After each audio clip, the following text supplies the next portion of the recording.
Magandang araw sa inyong lahat. Nakita ngayon sa isang supermarket para mamili ng ating mga pagkain dahil kailangan na nating mamili.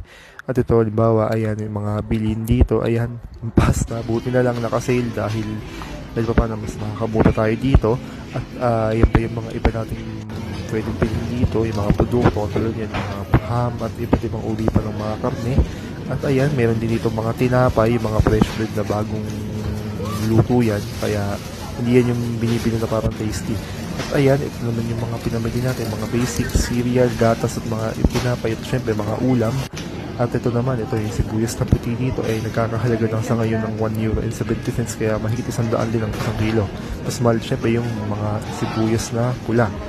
At ayan, ito na, nagbabayad na ho tayo ngayon at ayan, malalaman na natin kung magkano yung babayaran. At talaga namang hindi nakakatawa na nagbabayaran mo dito.